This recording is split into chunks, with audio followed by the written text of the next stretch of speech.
అండి నమస్తే.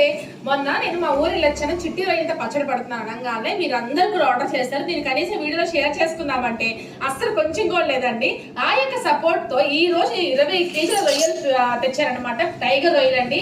చాలా మంది కస్టమర్స్ నాకు టైగర్ రొయ్యలతో కావాలండి, మీ యొక్క టేస్ట్ బాగుంది, మాకు మళ్ళీ మళ్ళీ కావాలి, నాకు ఆర్డర్ ప్లేస్ చేస్తున్నారు. ఇంటర్నేషనల్ పరంగా కూడా ఆర్డర్స్ వస్తున్నాయండి. సో మీరే ఎవరైనా కనుక సీ ఫుడ్ లవర్స్ ఉంటే ఖచ్చితంగా చెరువు రొయ్యలు కాకుండా న్యాచురల్ గా వచ్చే ఈ యొక్క టైగర్ రొయ్యలు కానీ మామూలు చిట్టి రొయ్యలు పిక్కలు కానీ ప్రిఫర్ చేయండి. చాలా బాగుంటుంది.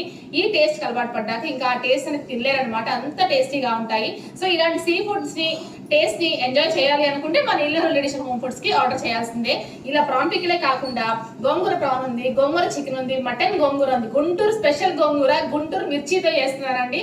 చాలా చాలా కమ్మగా ఉంటున్నాయి, చాలా చాలా టేస్టీగా ఉంటున్నాయి. ఇలాంటి యొక్క టేస్ట్ ని నాన్ వెజ్ పికిల్స్ ని మీరు ఎంజాయ్ చేయాలి అంటే ఇల్లు ఎడిషన్ హోమ్ ఫుడ్స్ కి ఆర్డర్ చేయాల్సిందే.